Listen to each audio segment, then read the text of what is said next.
friends, and I'll try to Blizzard get... are setting the stage for World of Warcraft's future storylines. And looking at patch 8.2, one thing could not be more clear.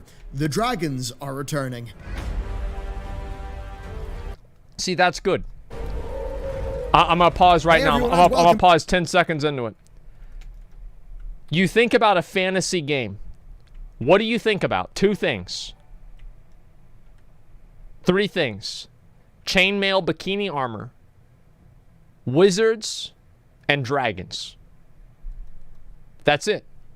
Those are literally the 3 things that matter in a fantasy game. Now, we obviously have, we have the first 2, but we've been missing out on the dragon aspect. Like, we haven't had a lot of dragons in the game. When was the last time we had a real dragon end boss? I don't even fucking remember. We should have much more dragons. Dragons should be a much bigger factor in the game because it's World of Warcraft and it's a fantasy game. Back to another lore video. Kata? Today, things are going to get fairly... That wasn't a dragon.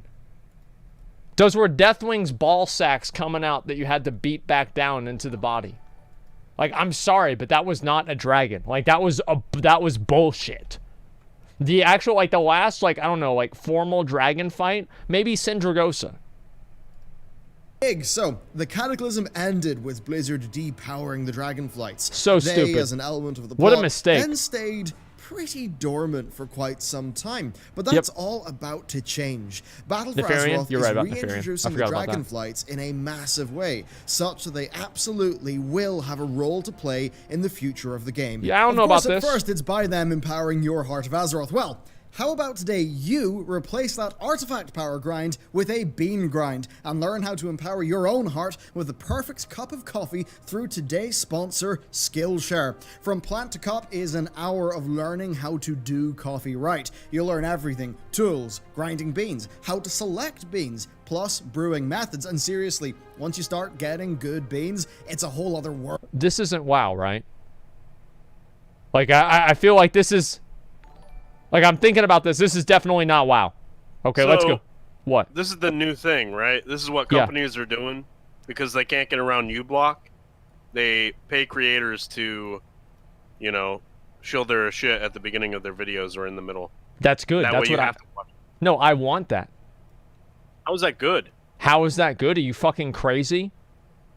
Do you like having all the different fucking draconian bullshit rules for all of the different words that you can't say on these different platforms? Why the fuck do you think that is? It's because of the innate advertisers that are on the platform. If the advertisers are advertising directly through individuals, they're not able to wield the same power through the companies to force different TOS changes. What do you mean?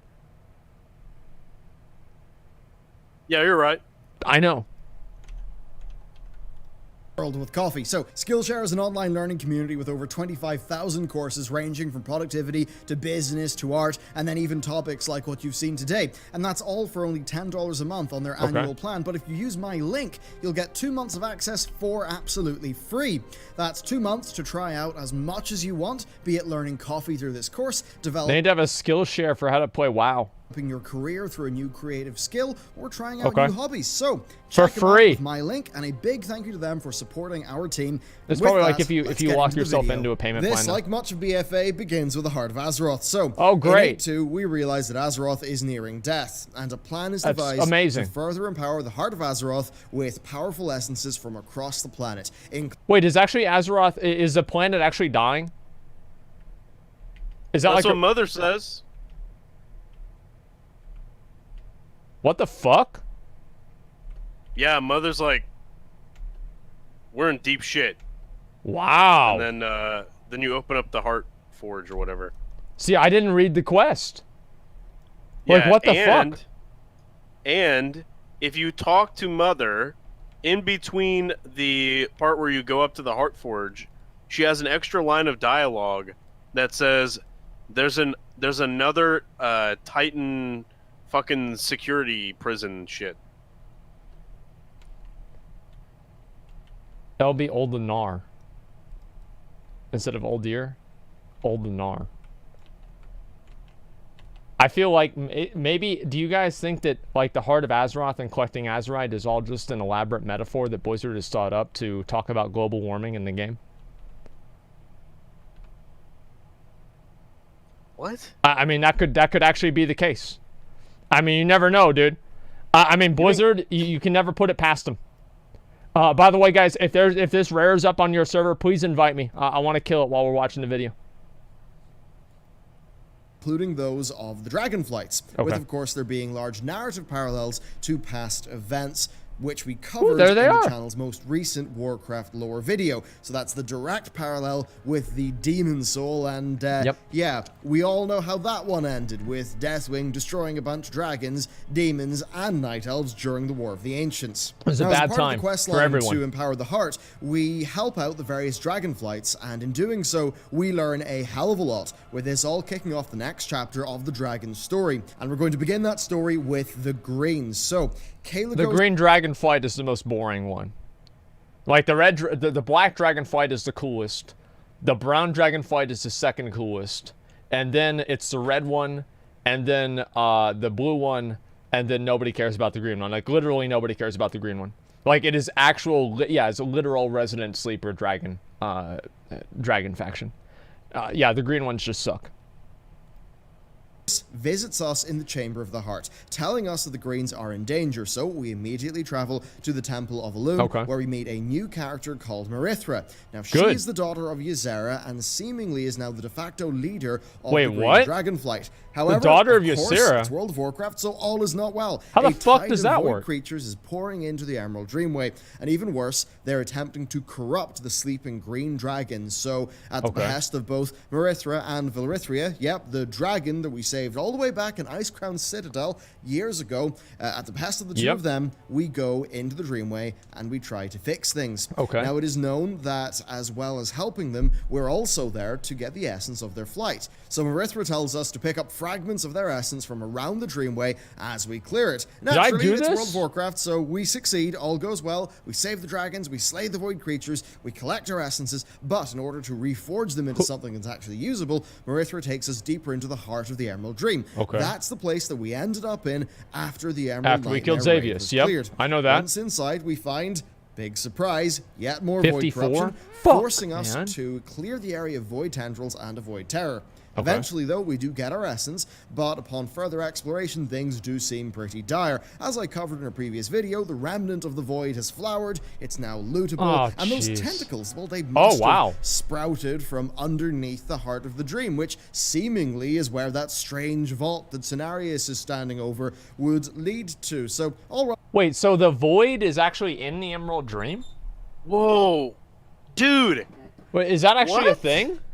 Remember that? Remember that little thing back in the cave after you killed fucking Xavius, that little thing? Remember that? With the wasn't there a little scene, right, where you could watch the Night Elf walk in there or something like that? Am I just little flower? Yeah, the flower. Yeah, Xalatath. Holy shit. Am I retarded? That happened, right? I didn't just imagine that. For Shadow Priest, that's what they say. Watch it, please. Well, wait a minute. Yeah, I want to see this real quick. Void, flower, Emerald Dream. Let me see if I can find this. WoW Legion, Emerald Nightmare ending, huge Inzoth clue. And this was 2 years ago. Oh my god. Warning, this video contains spoilers for the Emerald Nightmare. Xavius dies. When defeating Xavius, you'll be rewarded by giving access to the heart of the Emerald Dream, Yeah, this is it! Yeah. Not only beautiful, but you will be able to speak with Cenarius and several other beings who were previously consumed by Nightmare. We all remember this. You can even capture your very own dream whelpling here. Yep, we got that. Easy.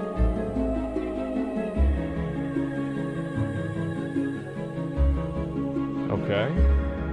Even the famous dragons of Nightmare are at peace. Oh yeah, because they were actually in the raid. That was actually so fucking cool they did that. Now for the most interesting part. Okay, this is the big shit.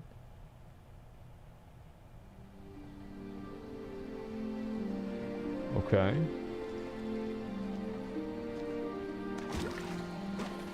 Okay. You see the spirit of Ysera walking from the pond towards the cave.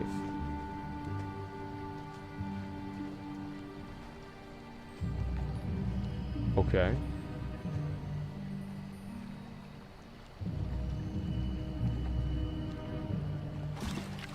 I've never actually even seen this.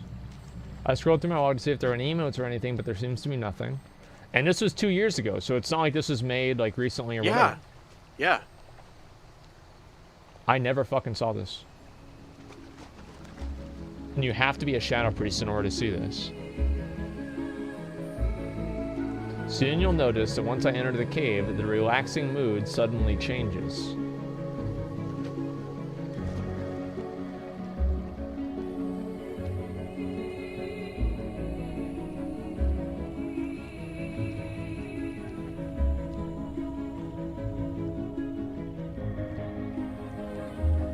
Okay.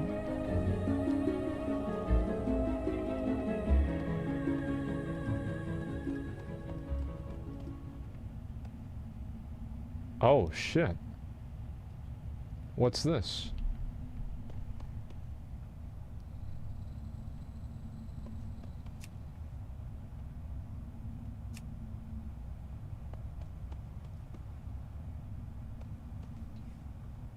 Okay. So it's actually like a corrupted flower. Ysera does nothing but stare blankly.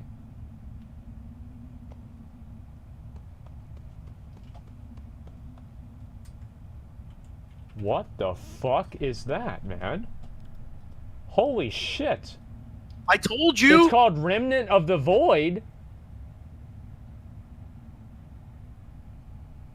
Oh shit!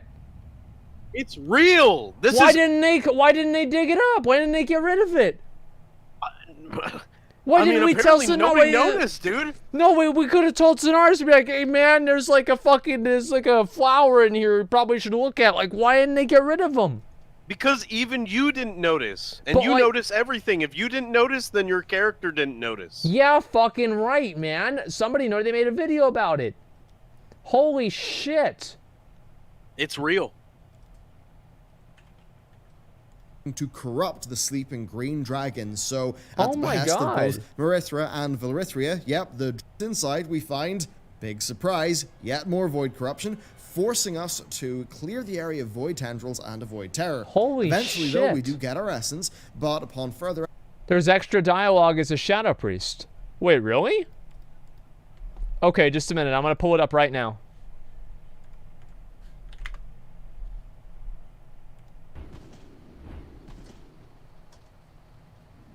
Okay.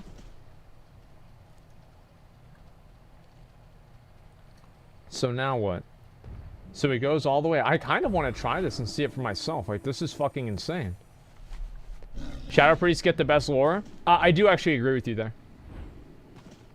Ancient Rest. Okay. So he goes over to the Remnant of the Void. Almost completely gone. As if it never existed.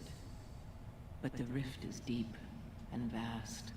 And somewhere down there, it stirs. Something has changed. The last prison weakens. We must prepare.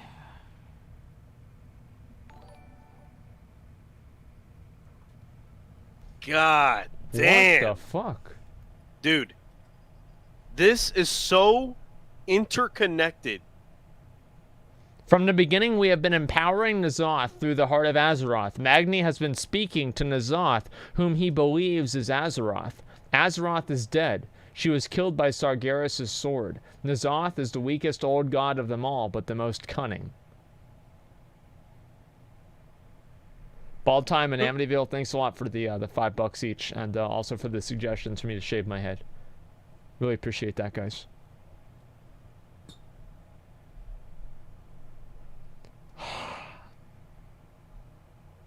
That makes so much sense. That actually does make a lot of sense. What the fuck, man? All the shit expansions are leading to the good expansion. Do you know what would be so cool? Is if these quests here were actually incredibly difficult, so people felt good about completing them, and there was more investment in the story because it took longer to do. Like, I mean, can you guys imagine that? Like, imagine if the war campaign was actually really, really hard. Wait a second. Is that a real line? What? The King of Diamonds has been made a pawn. Didn't the fucking tree say that? Il'gynoth? Oh my god! So, it's almost a guarantee that the Heart of Azeroth is just meant to power up N'Zoth, and that Magni has been talking to him the whole time. That guy's right. I don't even know what to say. I really don't. That's actually fucking ridiculous. Like, how the listen to the Il'gynoth. Like, oh, yeah, okay, Il'gynoth whispers. Okay, just give me 1 second. So this is Belior's prediction for where the story is going to go. Sorry, YouTube. Fuck you. Exploration, things do seem pretty dire. As I covered in a previous video, the remnant of the void has flowered. It's now lootable. And there it is. There it is, right there, dude. Things do seem pretty Look dire. at it. As I covered in a previous video, the There, remnant... I can't see it. It's right. Oh, wait, what? It's right there. They can see it. I'm looking right at it on my screen. Oh, I thought you meant the item. I couldn't read the item. Yeah, no, What's there the it is. item say? It's fucking right there, man. Holy void shit. has flowered, it's now lootable, and those tentacles, The they void is must have blooming. sprouted from underneath the Heart of the Dream, which seemingly is where that strange vault that Cenarius is standing over would lead to. So, all rather spooky, but we've already covered it. So what do we learn from this quest? Well, we've got Marithra, the daughter of Ysera, and she's the new leader of the Green Dragonflight. The quest also introduced Valrithria as a character, potentially establishing her for future storylines. And once we speculate more, well, we know the Void Remnant has flowered, and we know that Ysera's spirit, which previously had been drawn to the flower, has disappeared. Or should I say consumed? Maybe. Let's move on.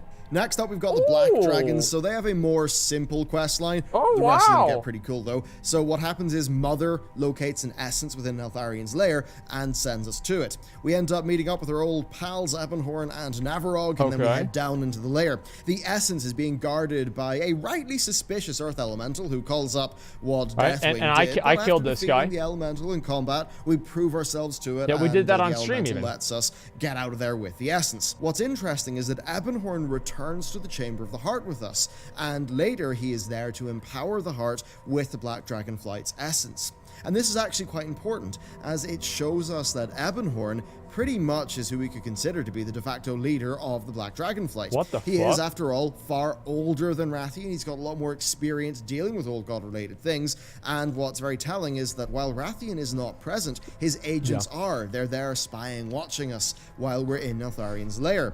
And that's not the only place that Rathian's agents are in. There's also an agent in Nazjatar, I remember showing seeing that that one. Rathian is very closely following our actions.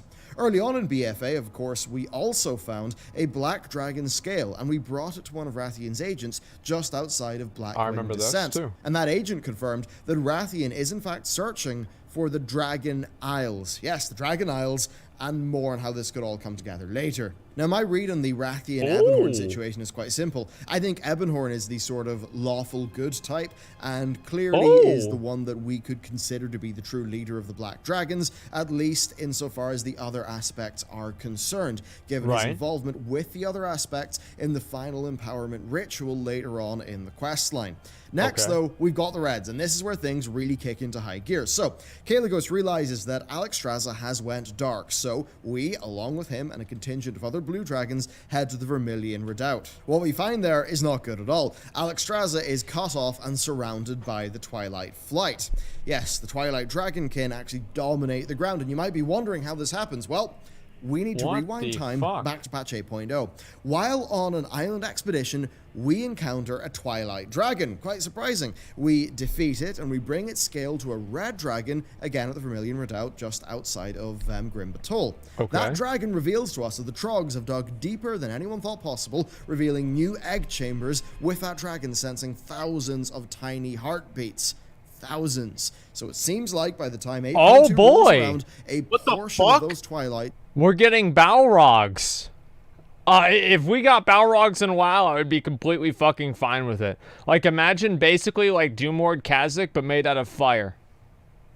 That'd be fucking insane. Like, this is really, really big. Are up and ready to attack, seemingly catching the Reds by surprise. They seem to be totally off guard, not even able to send for help. So it really does seem like the Twilights just came out of nowhere from their perspective. So we arrive with a group of Blues, and we fight our way through the Twilight ground forces, eventually making our way to an overwhelmed Alexstrasza, who we are able to save. She takes flight, sensing that the Twilight leader is nearby, and soon finds her. So while Kalecgos and Alexstrasza deal with their leader, we save downed Reds and Blues from being corrupted by the Twilight Dragonkin. And with them saved, we take flight atop Kalecgos and strafe the enemy ground forces, pretty much decimating them, soon making our way to their leader, a full Twilight dragon called Vexonia. So, we damage her, but it's not enough. She retreats. So while the day has been won, there clearly is a lot more where she came from. So with that done, we are able to bring the leaders of each flight together into the Chamber of the Heart, and they all empower the Heart of Azeroth in a little cutscene, which of course grants us great power, but as I covered in the channel's most recent lore video, also potentially playing straight into N'Zoth's plan, which is a little bit dumb of them and a little bit worrying. That's far from it with the Twilight Dragonflight, though, because they clearly are coming back in a major way. So let's take it from the top. Man? So this is actually really cool. Also referred to as Sinestra, who originally created the Twilight Dragons by using Balagos' Bane, a cube that absorbs arcane magic, and a shard of the Demon Soul. Yes, the Demon Soul from the War of the Ancients. The same Demon Soul was filled up by the essences of the flights, which is a pretty major part of that video that I just mentioned. So the original Twilights were super powerful but super unstable. However, later, Deathwing was able to perfect the process of creating them, which resulted in the Twilight Dragons that we fought during the Cataclysm expansion. But by that expansion's end, after Deathwing was defeated, we all assumed that they were done with. But Legion revealed that that was not the case. The Shaman class leader ventured into Deepholm in an attempt to recruit Therazane. In doing so, they helped Therazane fight the Twilight's Hammer cult, but even worse, they found that they were being led by the Twilight Flight. So we cut our way through to the Twilight Master, only to see them transform into a full Twilight Dragon. And when that dragon called Xerixia was defeated, her final words were rather telling. The blood of Syntharia flows through my veins, and her voice whispers to me from the dark beyond. Even in death we shall endure, Mother, I return. So this confirms that Syntharia is still alive, and Xerixia is saying Dark Beyond. Well, that certainly is strange, because the Dark Beyond is not the Twisting Nether. Instead, like the Dark Beyond, it's just physical space. It's just space, like, you know, our space. And that could suggest that Syntharia isn't even on Azeroth. But either way, she will be a major new villain, one that, along with Vexonia from the recent 8.2 quest, could play a major role in the future game. Then next, we've got the Infinite Dragons. I've already done a full video on the crazy time travel stuff that could be going on with them, but suffice to say, they are still active. In patch 8.1.5, they are involved in attacking the final Time Weaver, seemingly just in an attempt to crush anyone who can interfere with their plans. They've also recently tried to do two super important things. First, they tried to help Illidan by supplying him with a better plan for the raid on Mardoom, one that presumably would have led to his whole plan succeeding. Now, this makes a lot of sense because the Infinite Dragons serve the Void, and the Burning Legion were the Void's greatest enemy because Sargeras, like, it doesn't matter if a planet's infested, he can just slice the planet in two. Now, they also attempted to artificially age the locks of Yogg-Saron's prison by 40,000 years. Both of these are rather unsettling developments that were entirely communicated through time-walking quest text. So, with them interfering in both of those things and then trying to hunt down Time Weaver Delorme recently in 8.1.5, it's quite clear that they are an active threat. But with that said, let's try to bring this all together, and to do that we need to talk about Rathian. It's clear to me that Rathian is forking off from where Ebonhorn would take the Black Dragons. you know, he's a powerful lone wolf type character. He's a schemer who thinks he's working in the greater good. That's his type of character. He's willing to sacrifice a lot, well, you know, other people. And that seemingly is quite different to the lawful good Ebonhorn. Ebonhorn is the active Black Dragon leader, as seen by the end of the 8.2 Heart questline, meaning that Rathian is, I'd say, pretty separate from the whole Dragonflight status quo. He just does whatever the fuck he wants. We know that he has been searching for the Dragon Isles, and we also know that there was a cut plot line in Legion where he found uncorrupted Black Dragon eggs, though it is confirmed now that he has not found any because a Black Talon agent outside Blackwing Descent says that he hasn't found any more of his kin. Now, assuming those eggs canonically still exist in Neltharian's lair, then Ebonhorn would have control of those eggs. Remember, he did say he had a family matter to attend to in Neltharian's lair of the dungeon, and that could mean that he could be a Black Dragon leader with uncorrupted Black Dragons. So what this patch really does is it unifies the Dragonflights. It brings them all back together, it has them all talking to each other, gets them in one room. Yeah, okay, that makes sense. Clearly being our allies, kind of like the good old days. We solved their immediate problems, we worked together, and we firmly established them as allies. This is really complex. So, which dragons have not done that? Holy fuck. Clearly Rathian and his Black Talon agents. Clearly the Infinite Dragonflight and the Twilight Dragonflight. This is insane. Now, Syntharia is off-world, but Vexonia seems to be their more active on Azeroth leader. There are clearly thousands of eggs, Twilight eggs, in Grim Batol, seemingly so deep that the Reds can't even take them out. So one assumes that those eggs are deep enough that really any attackers would just be completely hentied to death. Regardless, Vexonia flew off, and as far as we know, hentied to death. Chekhov's gun can't go unfired, right? Where's Vexonia headed? Well, speaking of Chekhov's gun, let's talk about the Dragon Isles. They wouldn't establish these things not to use them. There it is, so here's the deal with the Dragon Isles. It's a blank slate. Now, sure, Blizz had plans for them nearly 2 decades ago, but it's quite clear that if they were added today, they would have to fit the modern story. After all, the cephalopod-styled temple in the Dragon Isles concept art, well, that's already been used for the Shrine of Storms, so it's almost certain that the Dragon Isles will be its own fairly large thing. So I see a future where the dragons all converge on these isles. Perhaps we travel there along with the friendly dragonflights to wage war against the Twilights and Vexonia, all while Rathian waits to do something because he's a wild card. We know he's looking for the Dragon Isles, and given his character, he's probably not going there to kick back and enjoy the weather. There's clearly something there that is relevant to him. We have zero idea what that is, but it's obviously of interest to him, so chances are there will be a power struggle between all of the dragon-related forces over it. If it's a power source, I imagine the friendly... Dude, if they have the next expansion be a fucking dragon expansion, oh my god. Like, all they need to do is actually just fix the systems in the game, and people will fucking play it. Dude, let me ask you something.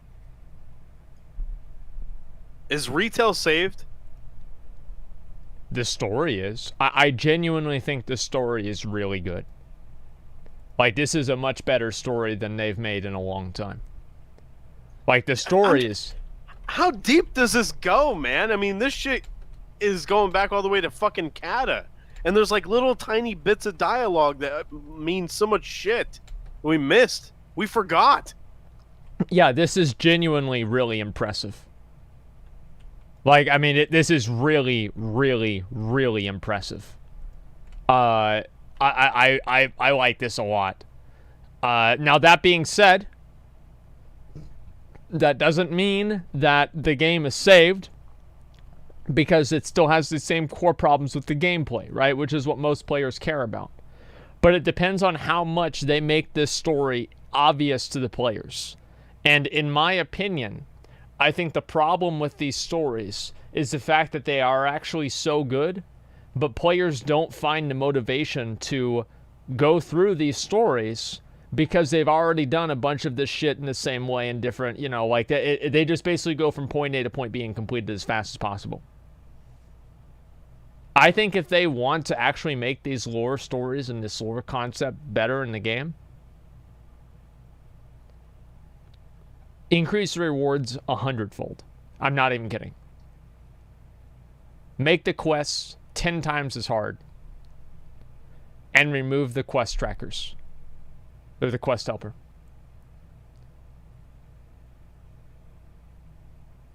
If they want to actually make the single player experience good, do that.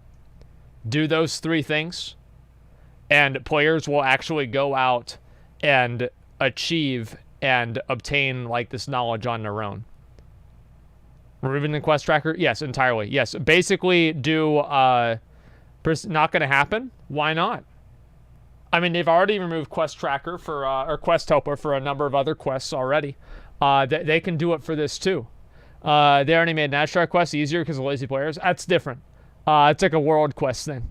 They'll just make an add-on if it happens. Yeah, I mean, there's always going to be an easier way, right? But for players to actually interact with it in game, they have to download the add-on, and you know, it is like a bit of a wall, right? Saying everyone's saying no doesn't like WoW. They like theme parks. Yeah, exactly. Like these lore stories should have incredible rewards at the end of them, right? So like imagine if you did like the Rathion questline, right, where you find like that dragon scale, and then you turn that dragon scale in, and they give you like an equivalent one that is like the equivalent of like a mythic piece of gear from Eye of Ashara. Or not Eye of Ashara, but like Ashara's Charm Palace, like a 445 piece of gear that's like really well statted. Everybody would be doing that quest line. I see where you're coming from with this. Yeah. But the thing is, I feel like that would be just like putting it more on rails. You know what I mean? Like, the reason some of this shit is cool is because it goes so far back and we forgot a lot of it. Like, and it was just like little tiny bits of dialogue, you know? And if Blizzard just like, you know, just tossed a huge reward like, hey, pay attention, this is fucking huge, here's a fucking legendary right here, dude! And they just did that for like every little piece of dialogue and every little piece of story that they wanted to interconnect. I feel like that would kind of take away from some of the mind blowing that we're getting right now with like these little hints and shit like that. The little hints and the things you forget and then that crop back up later, that's what makes it so like just fucking awesome. Because you forget about a lot of it. Okay.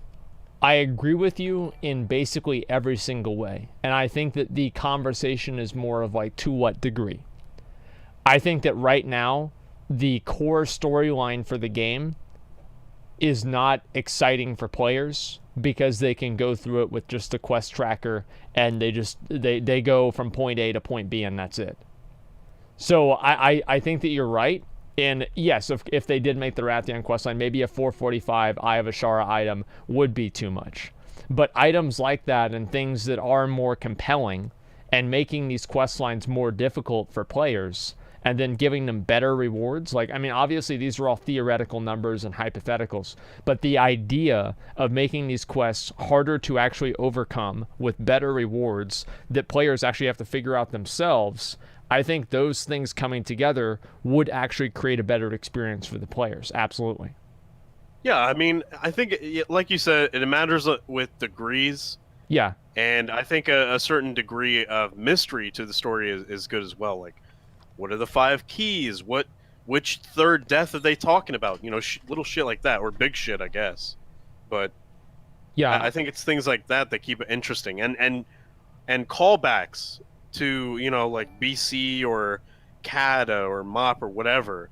Those little callbacks are really interesting because it makes you want to pay attention to the story now and the little lines of lore that you get now. Well, you look at like Game of Thrones, for example. Like Game of Thrones was really compelling to people because of how intricate the story was and how many different levels of like of intricacy the story had, right? With like the prophecies, the different houses, the interconnections, the actions and things that had happened in like the extended lore of the books, etc., right?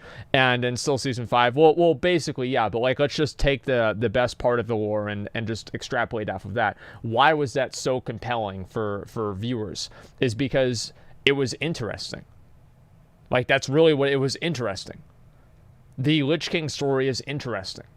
The problem with not having any incentives, right, is that the casual player base doesn't see any of this. So they say, oh, WoW is boring, the story sucks, I don't understand it at all, because their understanding of the story is Sylvanas is mad and Anduin's a bitch. So I agree that, I think they need to make the story they need to make it more incentivized to go through in the game. And I think also, why do people understand why was Edwin Van Cleef a good guy or a bad guy, right? It's like, oh, was he a good guy or not? He did nothing wrong, etc. Why do they know that? Edwin Van Cleef was removed from the game 10 years ago. It's because the players actually had to figure out that quest line and do it themselves. And by reading the quest line, they not even subconsciously, they passively process and pick up on the lore of the game. And I think that the story, like Edwin Van Cleef, the story for that is, I think, less compelling than this. I think this is infinitely more compelling than Edwin Van Cleef.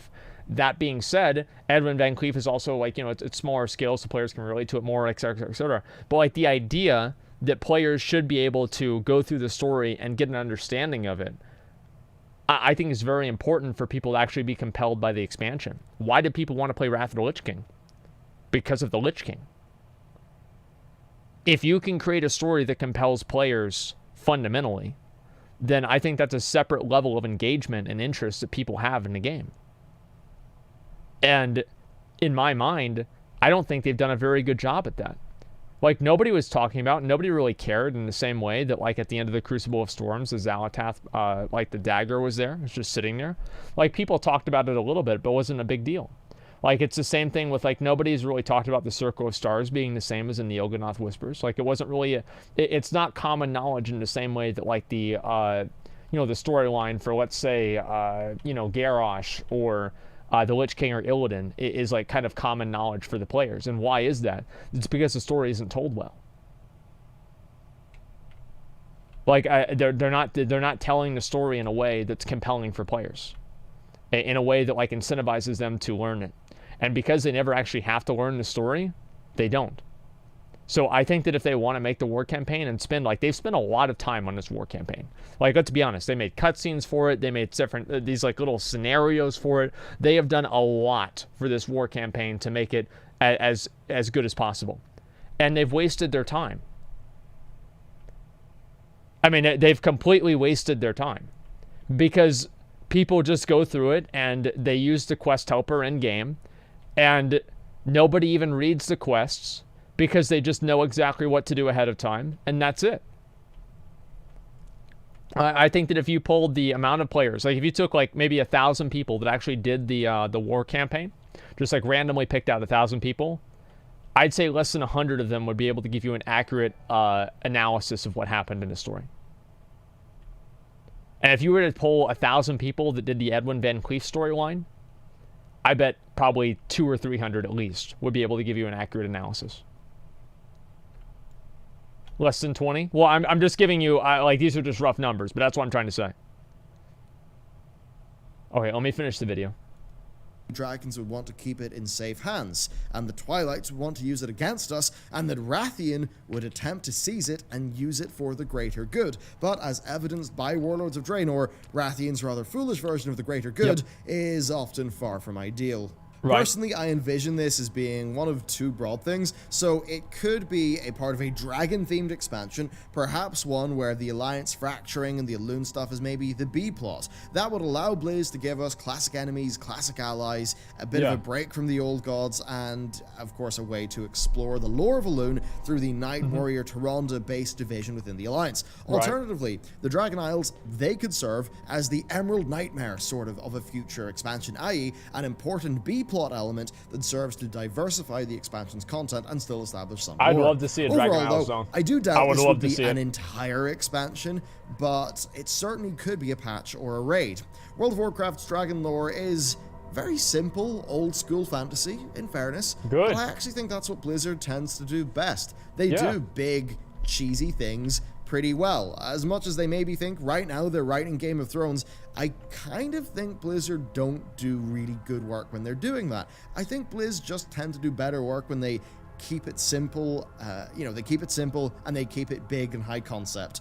So stuff like more like, Argus and all of that, which I think landed pretty well because it just got a bit cheesy, a bit ridiculous, almost a little bit anime, and I feel like that actually kind of worked for what they're good at, which is just big bombastic things. But anyway, Holy shit, there you go. man. That is my lore thoughts on the dragons. Thank you very much for watching this video. Let me know what your own theories are down below. And with that, I'll see you next time. What the fuck? Oh my god.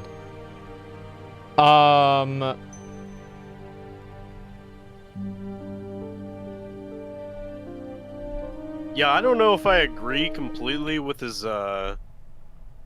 last sentence there about keeping it big. I mean, I do agree, but I'm not sure like how much. Because I like the little, you know, when shit is revealed expansions later and, you know, they've had this story worked out for fucking 6 years and it's just now come to light. I like shit like that. Well, yeah, I do too, but like, and that's what we were talking about this before, right? About how Blizzard is like killing off all of their old characters and need to develop new characters. It's the same with plots. And like, this does seem like they've actually been developing these plots for a very long time. Like, I don't know. I mean, this is actually insane. The second one, Sylvanas is a genius. Bane was never indeed. I don't know about that one, man. It was foreplay. Someone said something about Nosdormu and how he left combat and actually died, and something about Echo of Ashara, etc. Should there be a story mode for raids? I don't think so. I don't think so, because if the story is compelling, that makes the raid more interesting and more compelling for players to get into. I think that actually, like, for example, like, I wanted to kill, like, Illidan to see what would happen at the end of it, right? I mean, even though I kind of knew, I wanted to, like, experience it firsthand. And I don't like the idea of story mode for raids. I think that it's diminishing for the game. Yeah, I'm not a big fan. Seventh one. Nazoth is where's what the Chronicles wrong. Yeah, this is going to be kind of a longer video. I don't know if we really want to look at this. We kind of want to focus on, like, getting the, what do you call it, that raid done. But, like, the thing is that the fourth one, the fifth one, everybody's saying different ones to look at. There's a lot of these. How about this? Because there's a lot of these videos that we need to go through. Because this is going to be at least like 4 hours probably of like lore videos and content that we're going to have to go through. How about we plan this to just do tomorrow? Right? Because like this is going to be a very, very, like all of the Pyromancer videos to just do tomorrow, right? In like kind of a list. So I don't have to just do some of them today and some of them tomorrow, and we can just watch something else now and just like kind of focus on that. Because like, I don't want to go into this and like, I want to go into it like full dick. You know what I mean? If that makes sense. I don't know, man. It's just like the amount of like effort and everything they put into this is really fucking insane. Like, I still don't even know. It's hard to even believe this is true. You know what I mean? Watch Preachers 8.2. I guess it really is a dojo. What do you mean? You know, how the writers were saying, oh, we don't allow negativity into our dojo, and yeah, remember that fucking line they threw out? I mean, look, dude, if the story is good enough, okay, fine, be pretentious, but the story better be as good as it could turn out to be. Yeah.